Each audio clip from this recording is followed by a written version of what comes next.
Shalom, salam sejahtera bagi Bapak, Ibu, Saudara-saudara, anak-anak yang dikasihi oleh Tuhan Yesus Kristus.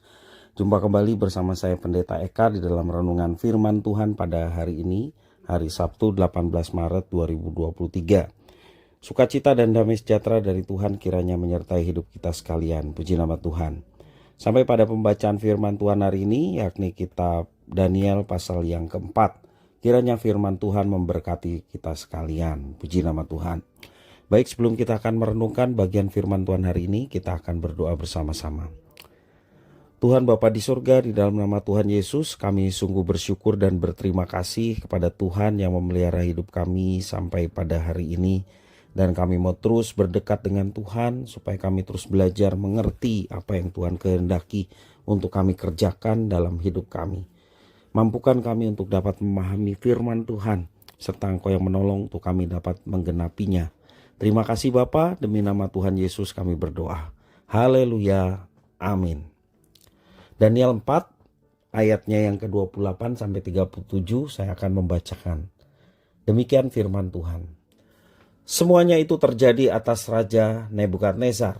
Sebab setelah lewat 12 bulan ketika ia sedang berjalan-jalan di atas istana Raja di Babel, berkatalah Raja, bukankah itu Babel yang besar itu, yang dengan kekuatan kuasaku dan untuk kemuliaan kebesaranku telah kubangun menjadi kota kerajaan?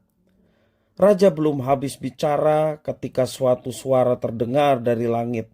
Kepadamu dinyatakan, ya Raja Nebukadnezar, bahwa kerajaan telah beralih daripadamu. Engkau akan dihalau dari antara manusia, dan tempat tinggalmu akan ada di antara binatang-binatang di padang. Kepadamu akan diberikan makanan rumput seperti kepada lembu, dan demikianlah akan berlaku atasmu sampai 7 masa berlalu. Hingga engkau mengakui bahwa Yang Maha Tinggi berkuasa atas kerajaan manusia, dan memberikannya kepada siapa yang dikehendakinya.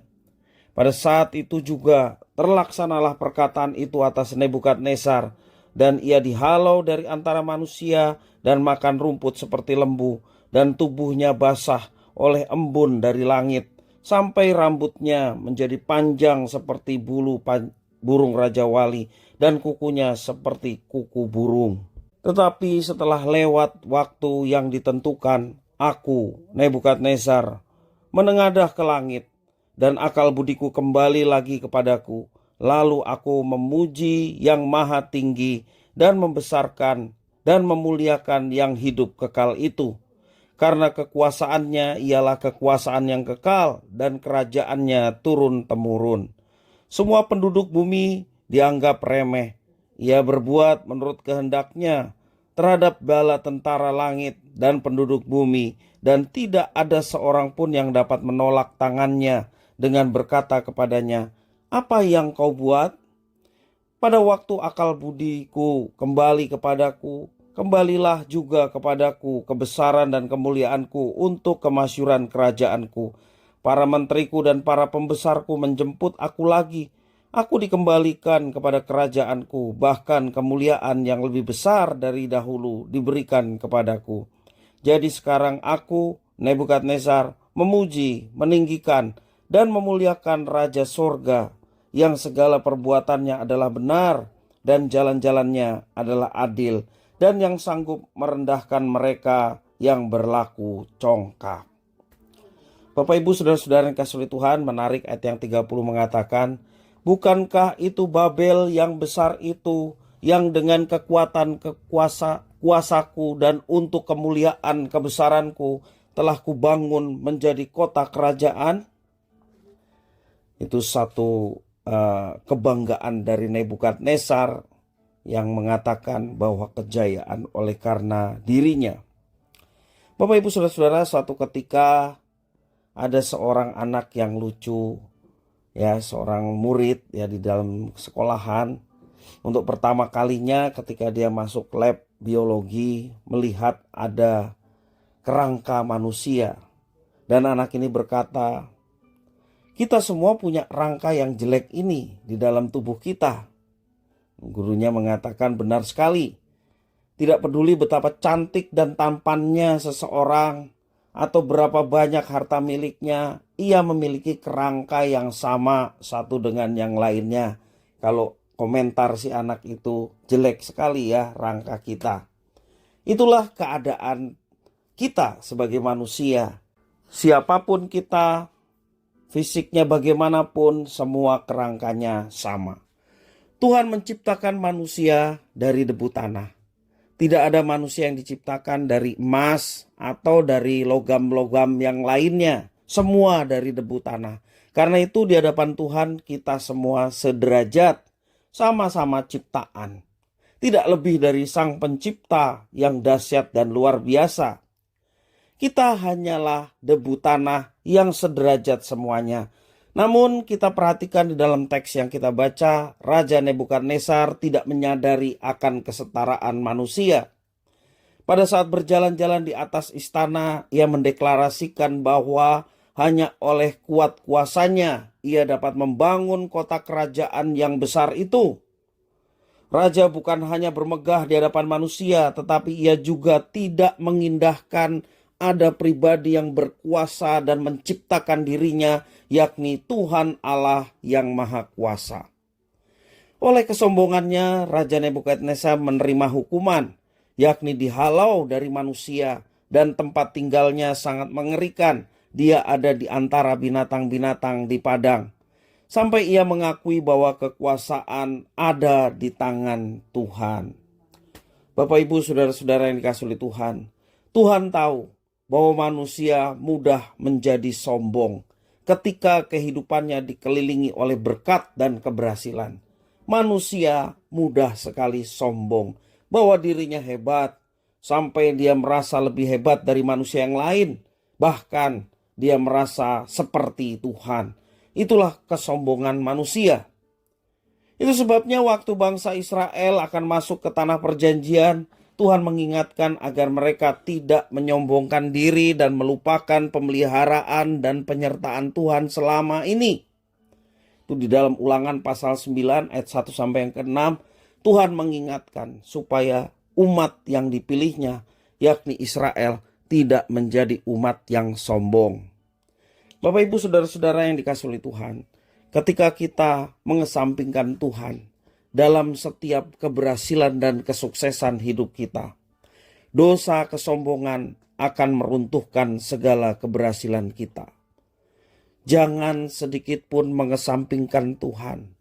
Segala sesuatu yang kita alami, yang kita dapatkan, yang kita raih, tidak lepas dari campur tangan Tuhan. Sebagai umatnya yang kita tahu bahwa Dia berkuasa, bukan saja menciptakan kita, tetapi Dia memilih kita, menuntun kita, bahkan memberikan jaminan keselamatan. Mari kita senantiasa mengandalkan Tuhan dan melihat bahwa segala sesuatu yang kita dapatkan atau yang kita raih, juga keberhasilan, semua karena anugerah dan rahmat dari Tuhan. Jangan sedikit pun merasa bahwa diri kita ini adalah orang yang hebat. Memang Tuhan memberikan kita berkat, baik berkat kepandaian, berkat hikmat, kesehatan pula, sehingga kita bisa mengerjakan sesuatu dengan keras, dan bahkan apa yang kita perjuangkan boleh mendatangkan keberhasilan. Tetapi sekali lagi sebagai umat Tuhan, kita melihat itu sebagai anugerah dan rahmat dari Tuhan. Jangan sedikit pun ambil kemuliaan Tuhan untuk menyombongkan diri di balik setiap keberhasilan yang kita raih. Bapak, Ibu, saudara-saudara, umat Tuhan diajar untuk rendah hati. Biarlah kemuliaan datangnya dari Tuhan. Seperti firman Tuhan mengajarkan, sebab segala sesuatu ya. Sebab segala sesuatu dari Dia, oleh Dia, kepada Dia, bagi Dialah kemuliaan untuk selama-lamanya. Roma 11 ayat 36. Segala sesuatu termasuk keberhasilan kita, itulah bagian dari segala sesuatu. Keberhasilan kita adalah dari Dia, oleh Dia, kepada Dia, bagi Tuhan kemuliaan selama-lamanya. Jangan sedikit pun mencuri kemuliaan Tuhan untuk membanggakan diri. Biarlah ketika kita berhasil, kita mau berkata, puji Tuhan, terima kasih Tuhan atas berkat yang telah Engkau berikan. sehingga aku mampu melewati setiap tantangan dan diberkati dengan keberhasilan. Setiap keberhasilan sekecil apapun, bahkan keberhasilan besar, kita mau kembalikan semuanya untuk kemuliaan Tuhan. Kesuksesan semestinya menjadikan kita semakin rendah hati di hadapan Tuhan, bukan menjadi orang yang tinggi hati. Mari kita berhati-hati terhadap segala sesuatu yang kita raih, terlebih keberhasilan. Sebuah berkat akan menjadi jerat ketika kita melupakan Tuhan dan membanggakan diri sendiri. Kiranya firman Tuhan memberkati kita sekalian. Mari kita berdoa. Tuhan Bapa di sorga, di dalam nama Tuhan Yesus, kami datang kepadamu mengucapkan syukur dan terima kasih atas firman Tuhan yang mengajarkan kami untuk tidak sombong dan tinggi hati, mengembalikan segala sesuatu yang kami dapatkan, kami raih untuk kemuliaan Tuhan. Terima kasih atas pembelajaran hari ini. Mampukan kami untuk menjadi pribadi-pribadi yang menyenangkan hati Tuhan. Terima kasih ya Tuhan. Inilah doa permohonan kami. Demi nama Tuhan Yesus Kristus kami berdoa. Haleluya. Amin.